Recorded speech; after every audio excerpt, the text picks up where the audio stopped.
हिंदी, पंजाबी और कई क्षेत्रीय फिल्मों में अपने काम के लिए मशहूर बहुमुखी अभिनेता मुकुल देव का 23 मई 2025 को 54 वर्ष की आयु में निधन हो गया। उनकी मृत्यु भारतीय मनोरंजन उद्योग के लिए एक सदमा थी। उनके मित्रों और सहकर्मियों ने उनके अचानक निधन पर अविश्वास और दुख व्यक्त किया। मुकुल कुछ समय से अस्वस्थ थे और उन्हें दिल्ली के एक अस्पताल में भर्ती कराया गया था, जहां उन्होंने अपना अंतिम सप्ताह गहन चिकित्सा इकाई में गंभीर स्वास्थ्य जटिलताओं से जूझते हुए बिताया। मुकुल देव की मृत्यु का आधिकारिक कारण उनके परिवार द्वारा स्पष्ट रूप से नहीं बताया गया है, लेकिन करीबी दोस्तों और उद्योग के अंदरूनी सूत्रों ने स्वास्थ्य संबंधी समस्याओं के संयोजन की ओर इशारा किया है। अभिनेत्री मुग्धा गोडसे के अनुसार मुकुल एक सप्ताह तक गंभीर स्वास्थ्य जटिलताओं के कारण आईसीयू में थे, जिससे वे उबर नहीं पाए। विंदु दारा सिंह जैसे मित्रों ने खुलासा किया कि मुकुल अवसाद से जूझ रहे थे, खासकर अपने माता पिता की मृत्यु के बाद, और हाल के वर्षों में अपने स्वास्थ्य का ध्यान नहीं रख रहे थे। माना जाता है कि इस भावनात्मक तनाव और आत्म देखभाल की कमी ने उनके पतन में योगदान दिया। दिल्ली में जन्मे मुकुल देव एक ऐसे परिवार से थे जिसकी पृष्ठभूमि सार्वजनिक सेवा से जुड़ी हुई थी। उनके पिता हरिदेव एक सहायक पुलिस आयुक्त थे। मुकुल के बड़े भाई राहुल देव भी एक प्रसिद्ध अभिनेता हैं।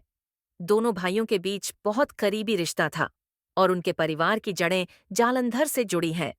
मुकुल की शादी शिल्पा देव से हुई थी, लेकिन कई साल पहले दोनों अलग हो गए। उनके परिवार में उनकी बेटी सिया देव है, जो पिछले साल 24 साल की हो गई है, और उनके भाई बहन हैं, जिनमें राहुल देव और रश्मि कौशल शामिल हैं। मनोरंजन उद्योग में मुकुल की यात्रा 1990 के दशक के मध्य में शुरू हुई। उन्होंने 1996 में धारावाहिक मुमकिन से टेलीविजन पर शुरुआत की और अमिताभ बच्चन की प्रबंधन कंपनी द्वारा देखे जाने के बाद वे जल्दी ही प्रसिद्ध हो गए। बाद में वे दूरदर्शन के एक से बढ़कर एक में दिखाई दिए और कई बॉलीवुड फिल्मों में अभिनय किया, जिनमें सुष्मिता सेन के साथ दस्तक 1986 से, किला 1968, वजूद 1968, कोहराम 1999 और मुझे मेरी बीवी से बचाओ 2001 शामिल हैं। मुकुल की प्रतिभा पंजाबी सिनेमा और अन्य क्षेत्रीय फिल्मों तक फैली और उन्हें यमला पगला दीवाना में उनकी भूमिका के लिए अभिनय में उत्कृष्टता के लिए 7वें अमरीश पुरी पुरस्कार से सम्मानित किया गया। अपने पूरे करियर के दौरान मुकुल अपनी बहुमुखी प्रतिभा के लिए जाने जाते थे। उन्होंने फिल्मों और टेलीविजन में सकारात्मक और नकारात्मक दोनों तरह की भूमिकाएं निभाईं। सन ऑफ सरदार जैसी फिल्मों में उनके अभिनय के लिए उनकी सराहना की गई और उनके सहकर्मी उन्हें एक खुशमिजाज इंसान के रूप में याद करते हैं। अपनी पेशेवर उपलब्धियों के बावजूद मुकुल के बाद के वर्षों में व्यक्तिगत संघर्षों की भरमार थी।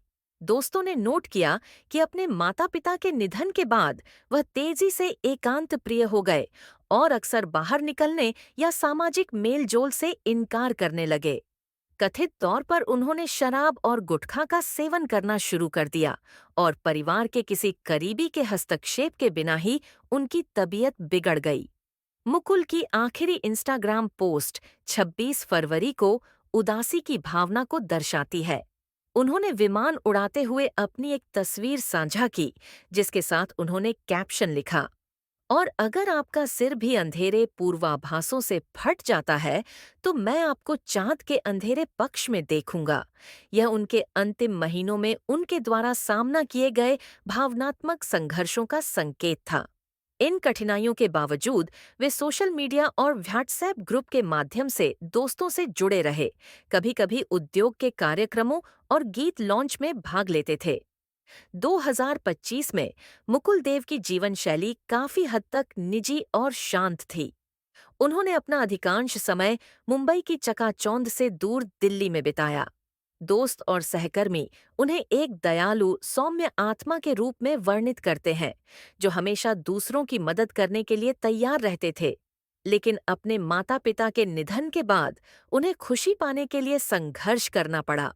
उनकी असामयिक मृत्यु ने मानसिक स्वास्थ्य और सहायता प्रणालियों के महत्व के बारे में बातचीत को बढ़ावा दिया है, खासकर मांग वाले मनोरंजन उद्योग में। मुकुल देव की विरासत सिनेमा और टेलीविजन में उनके विविध कार्यों के माध्यम से कायम है। उन्हें एक प्रतिभाशाली अभिनेता, एक प्यारे पिता और एक प्यारे दोस्त के रूप में याद किया जाता है, जिनकी गर्मजोशी और कलात्मकता ने कई लोगों के जीवन को छुआ। 55 साल की उम्र में उनका निधन जीवन की नाजुकता और पर्दे के पीछे कई लोगों द्वारा सामना की जाने वाली खामोश लड़ाइयों की एक मार्मिक याद दिलाता है।